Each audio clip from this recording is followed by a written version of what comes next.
Maître Miranda, qui c'est cette pute-là? Américain.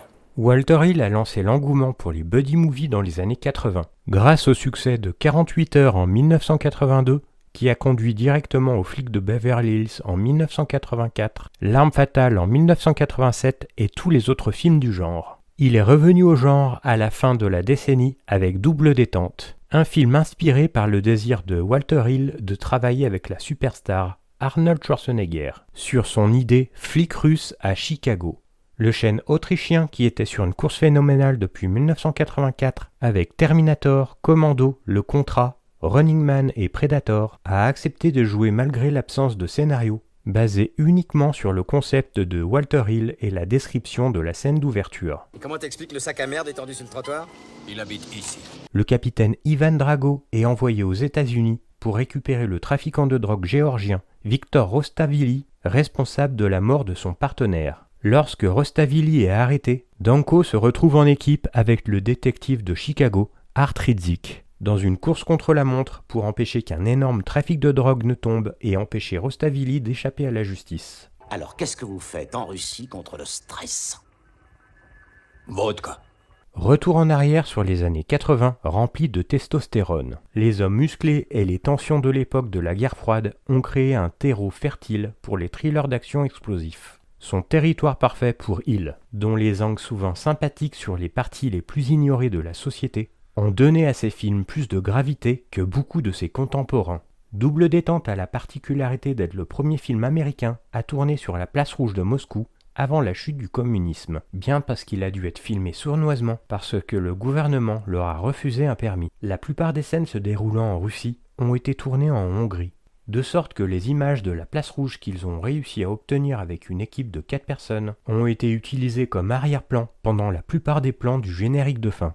À la sortie du film, le communisme s'effondrait à l'époque, près d'un an après le célèbre discours de Ronald Reagan. Le mur lui-même tomba un an plus tard, symbole de la fin d'un communisme tel que nous le connaissons et la fin de la guerre froide. C'était une époque chargée de changements, même si Walter Hill n'aurait pas pu imaginer à quel point le monde changerait entre le moment où il a commencé à faire ce film et le moment où il est sorti. Le scénario de Walter Hill a été constamment réécrit tout au long du tournage, aux côtés de Harry Cleaner et Troy Kennedy Martin, et ça se voit.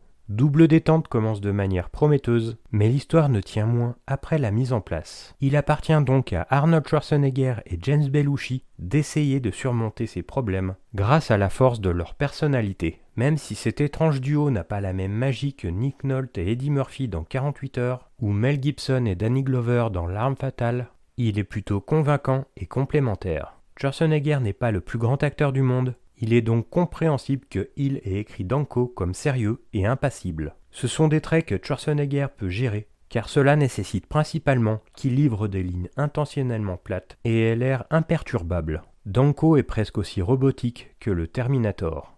La composition stoïque et accentuée de Schwarzenegger est parfaite pour le rôle de Danko. Ce rôle était en fait un peu plus difficile pour lui, car il était principalement resté avec des rôles tels que Terminator ou les films Conan, où il était silencieux et froid. Ici, il parle un peu plus et doit interagir davantage avec le reste de la distribution. Mais les rôles sont toujours aussi assez similaires. Pour l'époque, cependant, il était l'un des rares acteurs qui aurait pu réussir ce rôle de manière convaincante. Ça va ma jolie? Va te branler. Merci.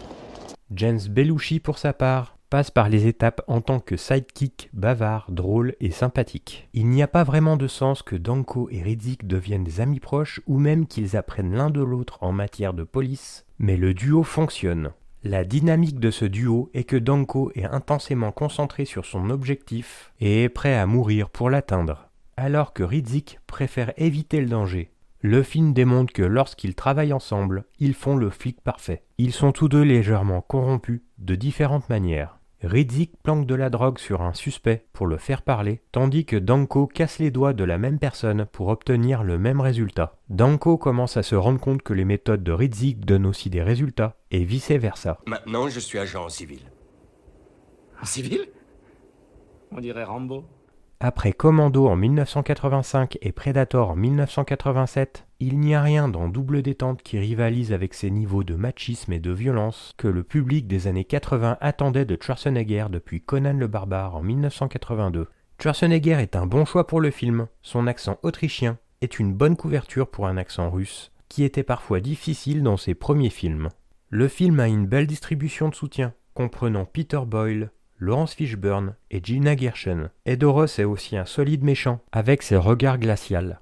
Double Détente n'est pas le meilleur film d'action des années 1980, mais il est meilleur que certains. Il a ce que vous attendez d'un film de Schwarzenegger, mais il aurait mérité qu'il pousse davantage sur le développement des personnages. Double Détente aurait pu être un plus grand film, et il est surprenant que nous n'ayons pas eu de suite où Ridzik se serait rendu à Moscou. Cela n'aurait eu que du sens. Ce qui se passe réellement dans l'intrigue est assez peu important dans des films comme celui-ci. Mais le film fonctionne parce que Schwarzenegger et Belushi sont tous deux des acteurs fondamentalement comiques. Toute la carrière de Schwarzenegger est basée sur sa capacité à voir l'humour dans des situations apparemment dures. Cela ne signifie pas que les acteurs se contentent d'aligner des répliques drôles, mais que les séquences sérieuses amènent à quelques situations ultérieures plus légères. Et on a le sentiment que les deux acteurs sont amusés par la situation. Le film est rythmé par la violence, beaucoup de violence, même si la plupart sont exagérés dans le style d'une bande dessinée au lieu d'être vraiment horribles.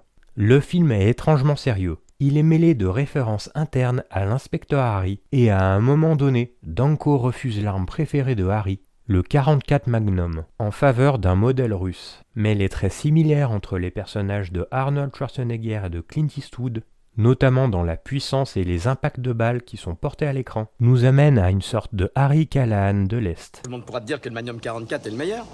Pourquoi tu crois que Clint Eastwood s'en sert? Qui c'est ce Clint? La réalisation de Walter Hill est comme à son habitude très efficace et simpliste.